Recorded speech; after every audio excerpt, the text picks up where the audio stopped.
Now this is the format like statement of affairs जो compulsory बनाया जाता है in case of winding up when the company is being bound up by the order of the court, जिसको हम compulsory winding up कहते हैं। First thing जो एक ऑफिशियल लिक्विडेटर ने करनी है दैट कि ये उसकी ड्यूटी है to prepare the statement of affairs of the company. Unless the code otherwise direct, it is the statutory duty. Statutory duty compulsory duty है डायरेक्टर्स की, मैनेजर्स की, सेक्रेटरी की, चीफ ऑफिसर, कंपनी के जो भी ये हाई प्रोफाइल पर्संस हैं, employees हैं, कि उन्होंने जैसे ही लिक्विडेटर अपॉइंट किया गया है उसको सारी इंफॉर्मेशन सबमिट करनी है within 21 days of the pass of the order. कौन सी information? Regarding the affairs of the company. और ये सारी इंफॉर्मेशन एक प्रिस्क्राइब फॉर्मेट में वो प्रोवाइड करते हैं जो कि एफिडेविट फॉर्म में होता है और इसको वेरीफाई भी किया जाता है, क्योंकि इसमें अगर कुछ गलत पाया गया तो ये सारे लोग जो लोग इसको प्रोवाइड कर रहे हैं, director, manager, secretary, chief officer, they will be personally liable and in case of any incorrect information they can be imprisoned also. The court or the official liquidator may extend the time period. Normally ये time period होता है 21 days का, but in certain cases ये time period extend हो सकता है, but maximum only up to 3 months.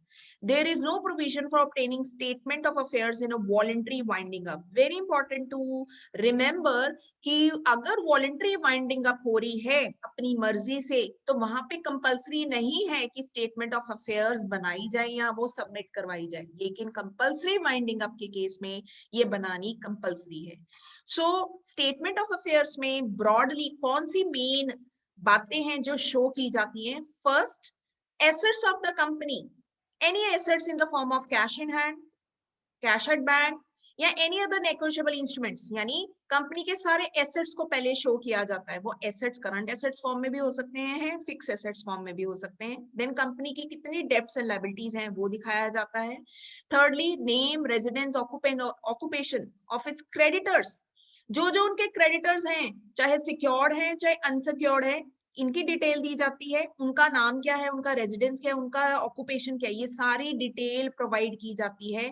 Secured creditors को कौन सी सिक्योरिटीज एज सिक्योरिटी के फॉर्म पे दी गई हैं, उसकी वैल्यू किस डेट पे उनसे सिक्योरिटीज ली गई हैं, मींस ये सारी डिटेल्स दिखाई जाती हैं। नेक्स्ट, द डेप्ट ड्यू टू द कंपनी, जो डेप्ट कंपनी को ड्यू है, कंपनी ने किससे पैसे लेने हैं, उन लोगों का नाम, उनका रेजिडेंस, उसका ऑक्यूपेशन, जिसको हम सिंपल वर्ड्स में कहते हैं डेटर्स। डेटर्स की सारी लिस्ट बनाई जाती है। ये तो था क्रेडिटर की बात जिसको कंपनी ने पे करना है, अब बात हो रही है डेटर्स। डेटर की भी लिस्ट इसमें दिखाई जाती है। डेटर्स का नाम क्या है जिनसे कंपनी ने पैसा लेना है, नेम क्या है, रेजिडेंस उनका कहाँ है, उनकी ऑक्यूपेशन क्या है। इसके अलावा एनी अदर इंफॉर्मेशन जो सेंट्रल गवर्नमेंट या ऑफिशियल लिक्विडेटर को कंपलसरी है इस स्टेटमेंट ऑफ अफेयर्स में प्रोवाइड करना। So statement of affairs is compulsory to be made under compulsory winding up and इसमें ब्रॉडली डिटेल बताई जाती है कंपनी के एसेट्स के बारे में, डेब्ट्स के बारे में, लायबिलिटीज के बारे में, उनके क्रेडिटर्स कौन है, उनके डेटर्स कौन है, and any other information which is important. So this is the format statement of affair, जिसमें हम ऊपर सबसे पहले हेडिंग लिखते हैं कि नेम ऑफ द कंपनी जिसकी ये बन रही है, on the day of date, जब ये date of winding up orders pass हुए। इसमें सबसे पहले दिखाया जाता है एसेट्स जो प्लेज नहीं है, जो इन हैंड है कंपनी के पास, वो लिस्ट ए होती है, cash in bank, cash at bank, marketable securities, land, other assets. उसके बाद अलग लिस्ट बनाई जाती है उन एसेट्स की जो प्लेज करवाए गए हैं बाय कंपनी से, वो होती है लिस्ट बी।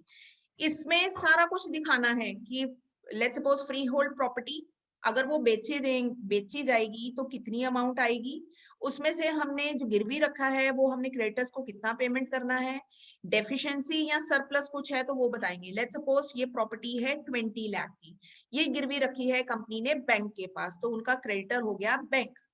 तो 20 लाख में से बैंक को उन्होंने पेमेंट करना है 15 लाख रुपए पे करने हैं। तो यहाँ पे अगर ये प्रॉपर्टी मार्केट में बेची जाएगी तो सरप्लस आएगा। सरप्लस मींस 20 लाख बेच के आएगा, 15 लाख तो बैंक को दे दिया, तो सरप्लस जो कैरी फॉरवर्ड होगा मेन कॉलम में वो है 5 लाख, तो यहाँ पे आ जाएगा 5 लाख। लेकिन अगर सपोज ये प्रॉपर्टी की मार्केट वैल्यू जो है वो अब रह गई है सिर्फ और सिर्फ 10 लाख, तो क्रेडिटर्स यानी बैंक को तो 15 लाख देने हैं, तो 5 लाख तो यहाँ पे शॉर्ट पड़ रहे हैं, तो यहाँ पे डेफिशिएंसी आ जाएगी, यानी क्लियरली लिक्विडेटर को पता लग रहा है कि 5 लाख रुपया तो यहाँ पे सीधा शॉर्ट पड़ रहा है जो बैंक को चुकाना है। उसके बाद समरी ग्रॉस एसेट्स की दिखाई जाती है, realisable value, other assets, gross assets company के पास कितने हैं।